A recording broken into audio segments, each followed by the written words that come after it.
Hey y'all, it's Nomadic Shaman here. Thank you for visiting my page.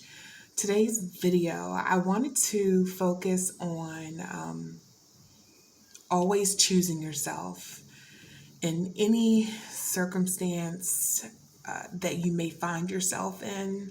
It's always important to choose yourself, and that is part of self-love, right? It is within the journey of choosing yourself and learning how to love yourself. That's also part of self-mastery. And so the reason why I wanted to bring this up is in light of the events that I shared as it relates to my gang stalking story, one of the things, but more specifically, in the very beginning where I speak about, the online dating, one of the things that I realized that this particular journey has taught me is self-love and the ways that that shows up in your life, right? And for a long time, I always thought that I did showcase self-love for me. But then as I started to think about it, and I realized that I always extended help even to my own detriment. And so you think about it in that stance, it's just like, okay, are you really loving yourself if you find yourself always overextending for other people, putting other people's needs, wants, and desires ahead of your own? And if this is always showing up consistently in different facets and areas of your life, then you really have to be honest with yourself. Well, how much am I loving myself? Because the reason why I say that is because one of the ways to show yourself self-love is by setting boundaries, setting boundaries and sticking by them. And so it's funny, but it's not. It's funny because I can look back at it now, but just to share, a slight little personal conversation that I had with my spiritual team in meditation. Okay. And one of the things that they had shared with me was very real, was that partly why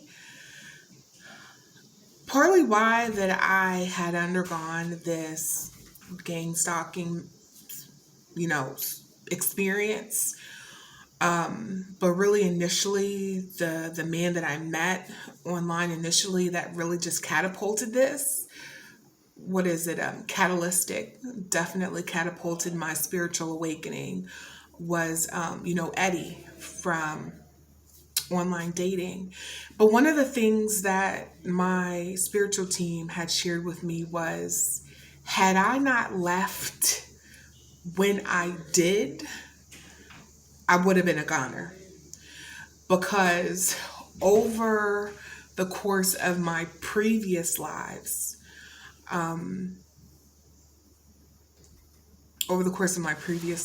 that has been one lesson that has been difficult for me to grasp over time, is leaving a situation that no longer serves me, even to my own detriment, thinking that I can help or save somebody, but yet I end up drowning. So this video is brought to you by the channeled song, Don't Save Her. She don't want to be saved, okay?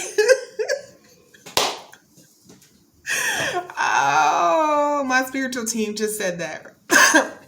But, that was me. I was always out trying to see what I can do to save people, which is probably lends to why I always wanted to be a doctor when I was younger.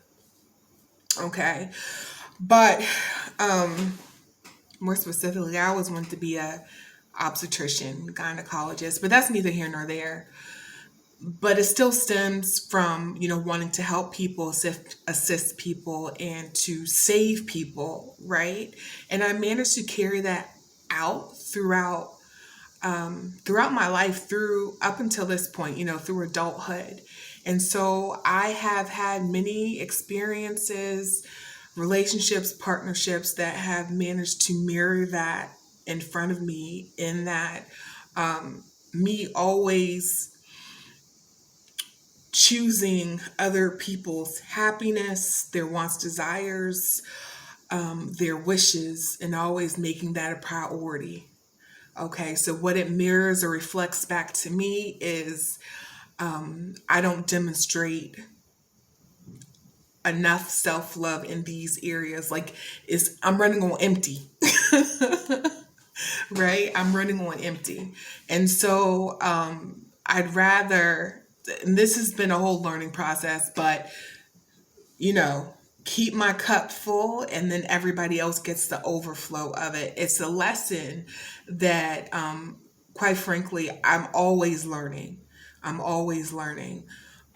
Definitely always learning and learning how to navigate that in different scenarios and circumstances. Okay, as far as like, okay, what does that look like?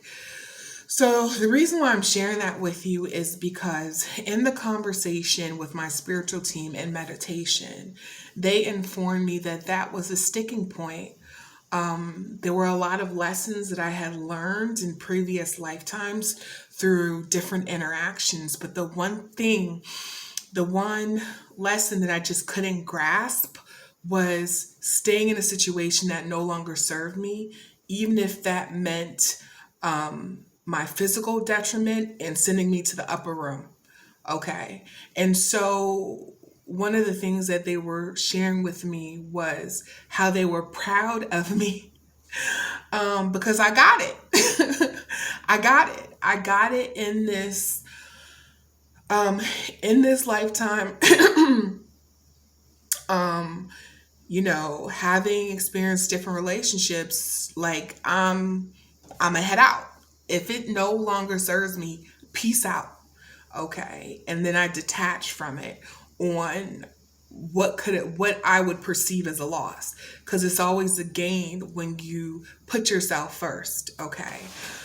So that's one of the things that I want to share with you.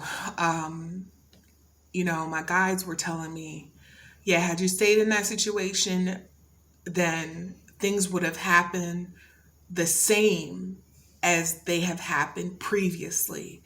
But you turned the corner when you decided to choose yourself. Okay. And that also took place with just getting up and moving and for new scenery. And so the one unfortunate part is my twin flame, Eddie, the guy that I met on OK Cupid, he didn't learn that lesson. And the one funny thing is, the one thing that I'm realizing and I'm learning is twin flames and twin flame experiences look very different to many people. Like, there's no cookie cutter version of what a twin flame is. I like to keep it generic and vague, and it's just, I like to explain it as if it's another soul being who mirrors your trauma and wounding, and reflects that back to you. Okay, and it's a catalyst for you to change and seek soul growth. Okay, and I know in my instance or circumstances with my twin flame, there was still a lot of karma that we needed to balance out. Okay, which is why things had evolved the way that they did. But that's neither here nor there. So that's one of the things that I want to share that my guides brought to my attention is you got it this lifetime, but you got to start all over. He has to start all over until he gets it in next lifetime. Okay. But I got it. But one of the things I remember coming across this, what was it? I think it was an Instagram video.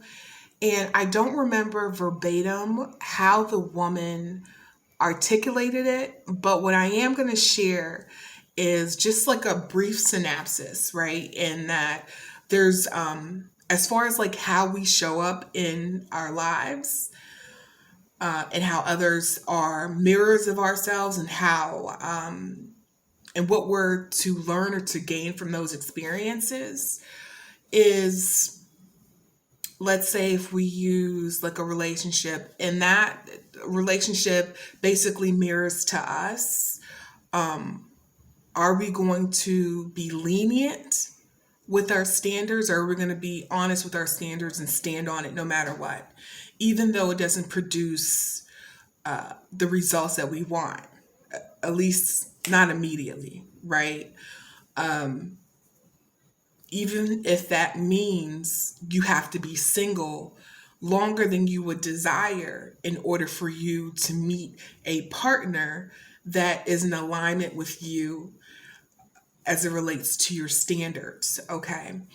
So that's an example of relationship aspect. Then we have a friend, the friendship aspect is, can you be your authentic self in front of your friend? Are you not are you finding yourself shrinking yourself when it comes to your friendships? Okay, so that's where that's reflected as it relates to friendships. And these are all mirrors of self mastery. Self mastery also in self love, y'all.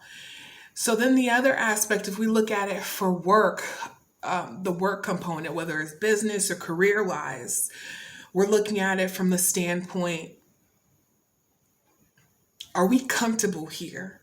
And are we comfortable here because we know what to expect? Okay, but our soul is screaming for something different. So then we're challenged to step out on faith and step out on us, right? To do what truly brings us joy and happiness. Because even though we're in the 3D world, the soul cares nothing about that. The soul is focused on soul growth and expansion. Okay. Money's good. Money can make living on earth feel or seem easier, but the soul doesn't even worry about that. It's about soul expansion, soul evolution, and soul growth, right? So I say that to say that's where we often become challenged when we're in a work environment where we've put in X amount of years, we're comfortable, we've learned to expect how much we're going to get paid, the paycheck, and so that we can go ahead and pay our bills. But are we truly content? Are we truly being fulfilled? Does our soul yearn for something different? And if so, we need to explore that. So that's the challenge when it comes to work, businesses, and careers. The last one that I want to share with you, where our family dynamic mirrors to us, is establishing boundaries. Okay, establishing boundaries, because those often can be crossed. Because, I mean, within the family dynamic, people are used to it. They're like, oh, okay, she's going to be okay with that. Oh, okay, he's going to be okay with that. Or, oh, okay, I'll pay you back. But it's just like it forces us to really stand tall and stand on business as it relates to establishing our boundaries, despite me being the little sister or the little brother. You see what I'm saying? So these are just a few examples of what really shapes our outlook and really challenges us to further cultivate our self-love as we delve into self-mastery. And I believe that's it. I'm going to wrap that video here. Feel free to comment, like, share, and follow. And until the next one, I'm out. Peace.